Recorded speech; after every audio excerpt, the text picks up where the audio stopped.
Hello, everyone, and welcome to Nomadic Diaries, revealing the secrets of life on the move amid relocation.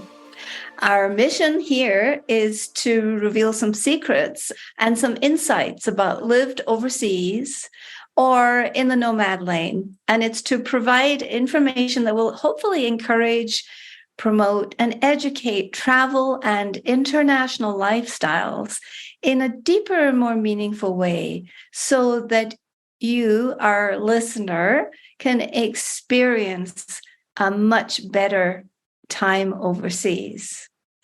My name is Doreen Cumberford, and my partner in Nomadic Diaries is Sharon Fields.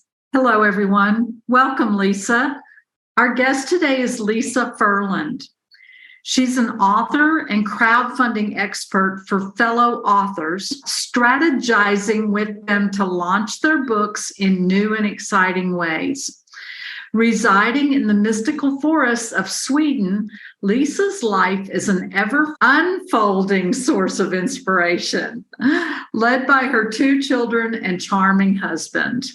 Tell us a little bit about you and how you got started in crowdfunding, and how is life in Sweden?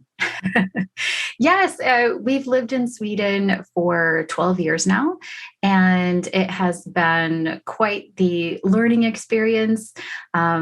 I think I've evolved from someone who was very much dazzled and in the honeymoon phase of life is wonderful, and life is still wonderful, but over time it feels more regular and it just feels like life. And you realize the fantasy fades away a little, and you need to continue to explore and push yourself to continue to find those elements that make life rich and exciting. And instead of being dazzled by my location, which I still am, but now I'm dazzled by the long-term friendships I've been able to make with Swedes here, and in terms of raising children in Sweden, it's a very different experience than what we had in the US. And so all of this has been quite the opportunity to build a really meaningful, purpose-driven life in a different country. So I will say over the past 12 years,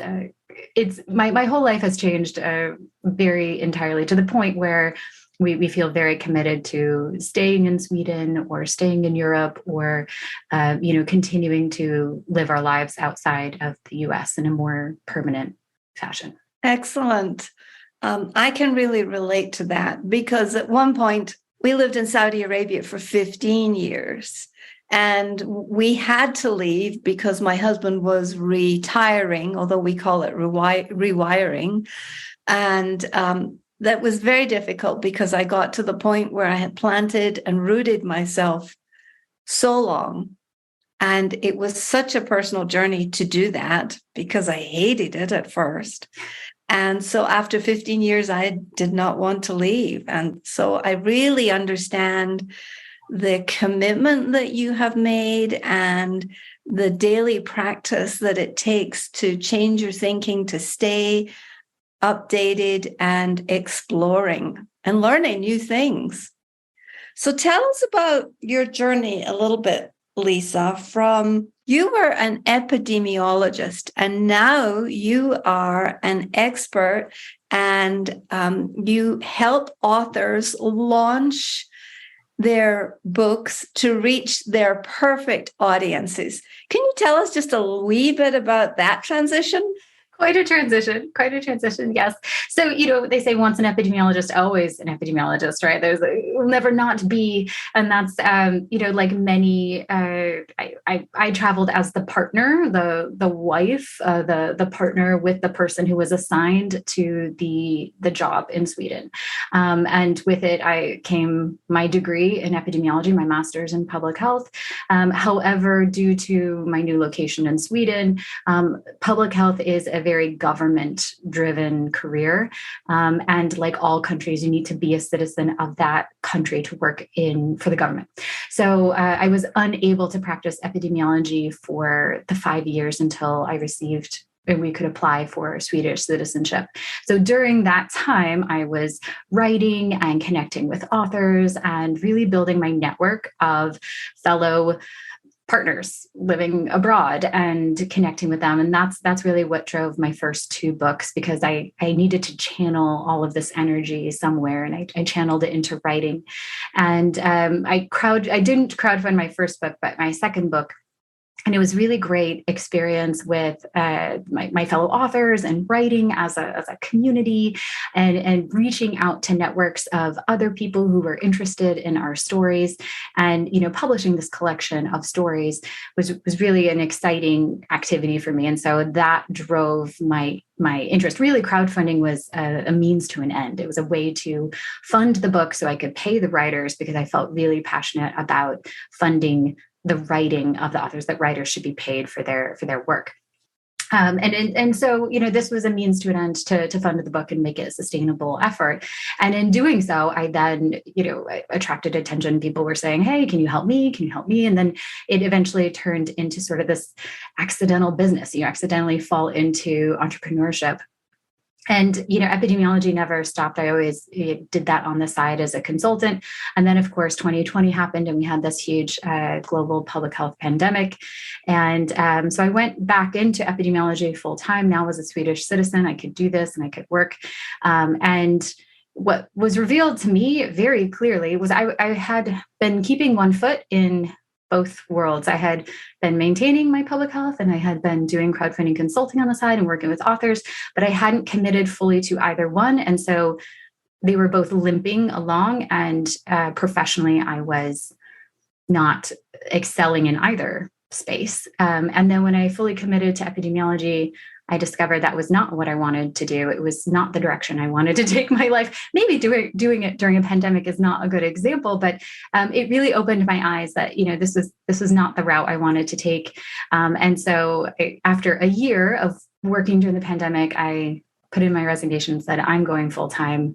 I'm going to commit to this. I'm going to really follow my passion and make a business out of this, and make it so that I could become financially independent rather than waiting for someone to recognize my brilliance. I was like, no, I'm going to make this work. So it was really what a tremendous motivating experience to say, you can do this job that's driving you crazy and you're feeling miserable at it, or you could follow your passion and really be motivated to make this work. Because I knew what was waiting for me if I didn't succeed. I had a fire lit under my rump. So I was very much motivated to make it happen. And so that's really what helped my business excel in 2021 to now. I remember that transition, and I remember your writing about the transition of what it was like to be working as an epidemiologist in the Swedish government. And so my question is, did you discover that there was some layers of intercultural experiences that you were digging up as a result of going back to not only your profession, but your profession in a different environment, in a different language, in a different way of thinking? Can you speak to that a little bit? Yes. Well, and so it wasn't just, I wasn't at the Swedish government public health, but I was actually with the European Centers for Disease Control. So I was working with Italians and Germans and people from the EU. So it was a very unique experience. I was also some Canadians who acquired EU citizenship along the way. But so it was a very unique working experience. And yes, 100% working with in this multicultural, multilingual space was very different than any other type of job I had ever held. And so that was a challenge in and of itself. We all spoke the same language of statistics and math and public health, and English was the professional language. But a lot of, lunch breaks were all in different languages, and people were speaking Italian or German. And so it was very interesting. This was also during the pandemic where stress levels were very high, and it was a different experience.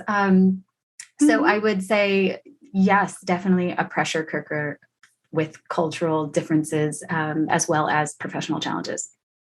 And did some of that bleed over into your relationship with your husband and your family? And, how did they handle you in that environment? Yeah. No, I was miserable. I was miserable. And I think I didn't realize what sort of a weather vane my emotional status was for the family, and how if I was suffering, the whole family would then suffer. Because as the person who is at home and picking the kids up from preschool or doing the parent-teacher conferences, I was the one taking on that labor in our household because my husband had an office job. And so because I was an entrepreneur, I could flex. When I was no longer an entrepreneur, I could no longer flex. And that caused a lot of strains. Who's doing this? Who's doing what? It also took away my weekends because I was on emergency report duty. And so I was missing the quality family time that was the reason why we moved to Sweden, which is to have quality family time and work-life balance, and everything went out the window. So I was like, why am I even here? Why am I doing? And why choose a profession that's causing so much internal strife for me personally, as well as it just wasn't a match with our family. And that became very, very clear. So yes, I didn't realize that I was the emotional core of our family and that our kids were really looking to, how's mama doing? And why are you upset? And, why are you talking about this in the kitchen all the time? And I don't want to hear about this anymore. And so it was a very interesting dynamic. It sounds like a terrific learning experience, though. Yes, absolutely. Which really launched you into your next iteration. Yes. So tell us about the kind of books or is there a specific genre of authors that you help? Yes. So for the most part, I work with children's book authors because they tend to have the most number of expenses related to producing a high quality book, because illustrations are expensive and they want to print these gorgeous hardcover, fully illustrated books, which are beautiful, but cost money up front to print. Whereas if you're printing just a black and white all textbook, you can get the same quality with print on demand. So really there's no money required up front. So it's a much lower set of expenses. You're paying for editing, typesetting, formatting, cover design, but the expenses tend to be less than $3,000. Whereas with children's book authors, their expenses can range $8,000 to $15,000 to produce a high quality book. So in general, yes, I work with children's book authors. I also work a lot with small business owners who are publishing their books as sort of a business card for their services, coaching or strategy, and those sort of leadership books that people are looking for. And they publish a nonfiction book to sell at conferences and speaking engagements. So, yep, that's really it. And of course, I work with novelists as well, but they tend to fall in the children's book, middle grade fiction, YA, or the nonfiction realm.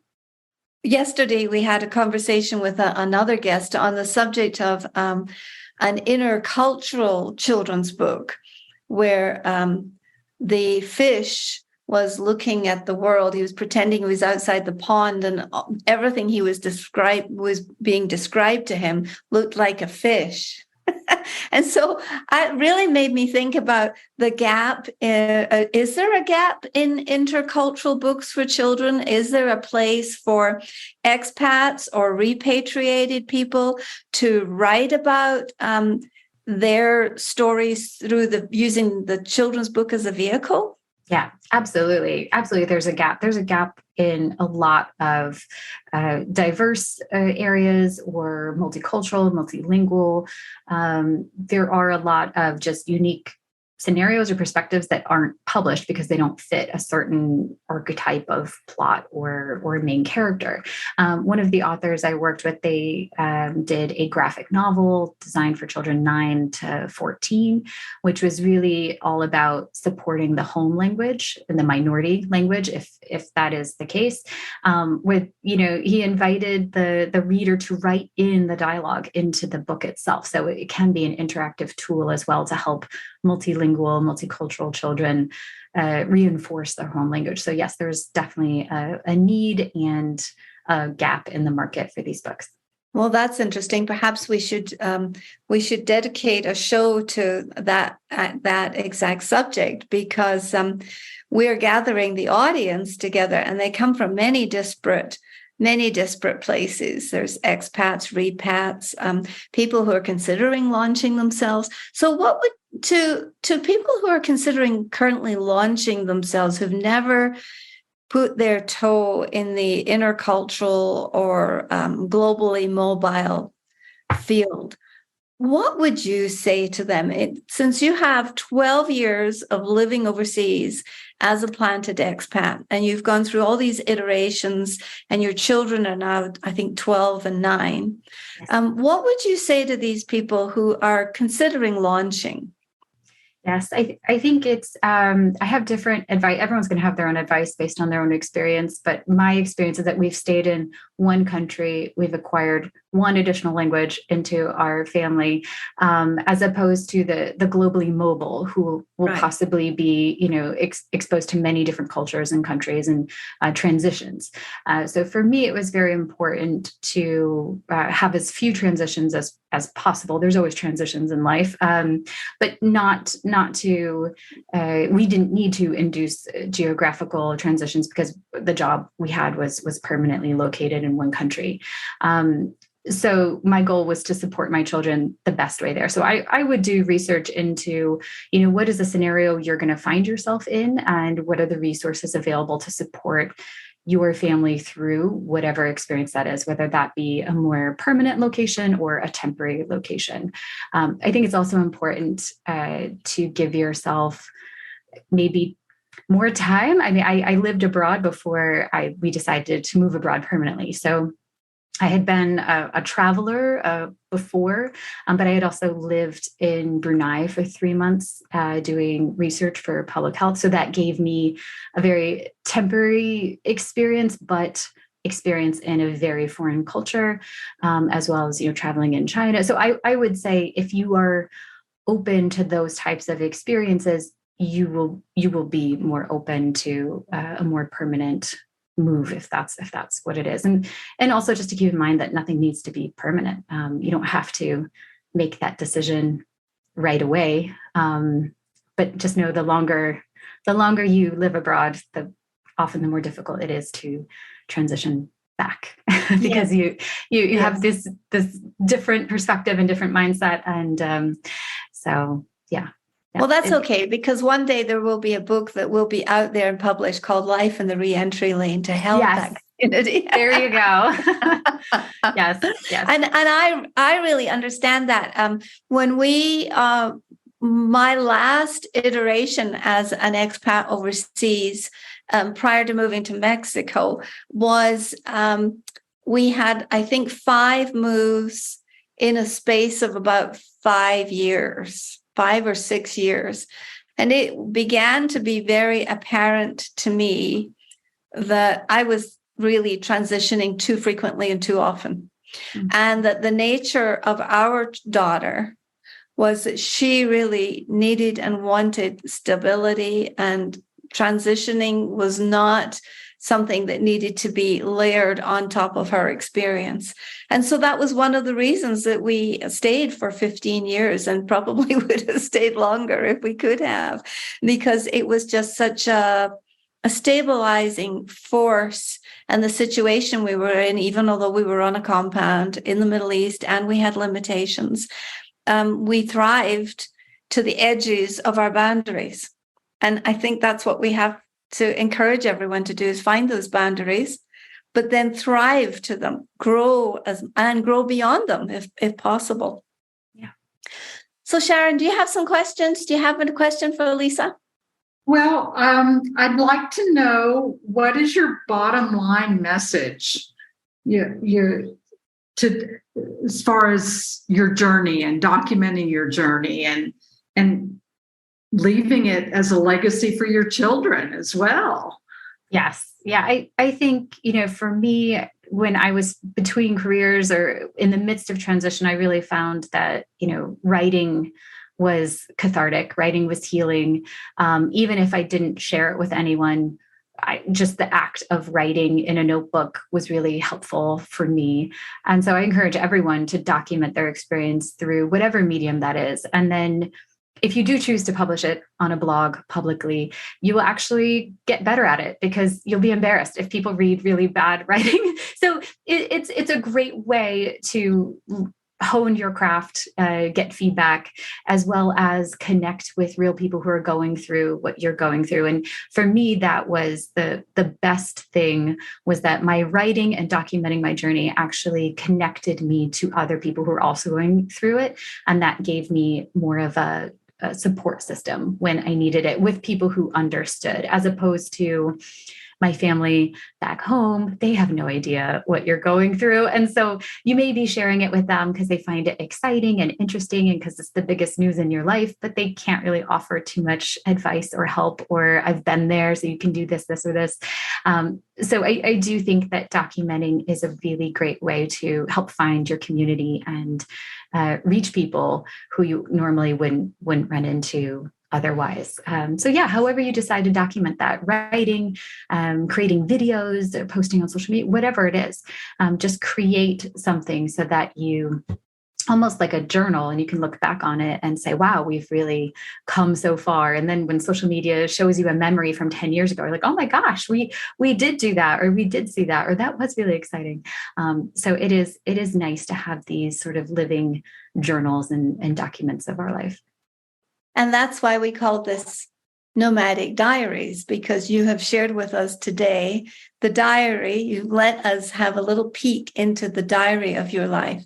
But before we close, I have one question for you, and that is, in the expatriate or repatriation, or for the people who are living overseas, where do you see holes in the niches where there need to be books written for children and or adults? I mean, where do you wish there were more books being written?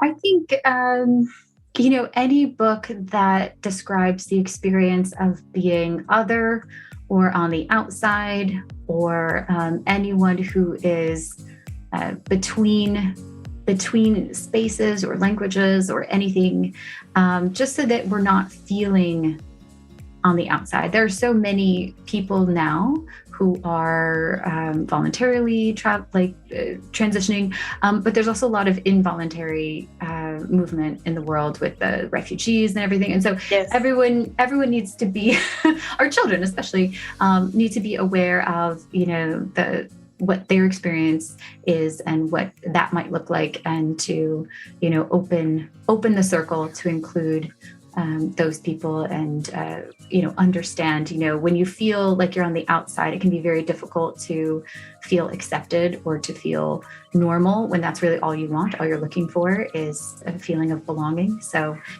how we can extend that and open and invite people into our table for dinner, metaphorically, or actually over to dinner. Yes. So I think books like that, anything along those lanes, is always welcome in the literature space. Well, I just have to say thank you to the amazing Lisa Ferland. And where would you like people to find you? Oh, they can head to my website at lisaferland.com and feel free to get in touch with me. Well, it's been a delight to see you again. Yes. And to chat and to sort of catch up. And we hope that our listeners will reach out to you, especially the ones who are interested in writing books and getting support for their self-expression out in the world. Thank you, Lisa. Thank you so much. Thank you for the inspiration. And we will have all your information in the show notes. Wonderful. Thank you.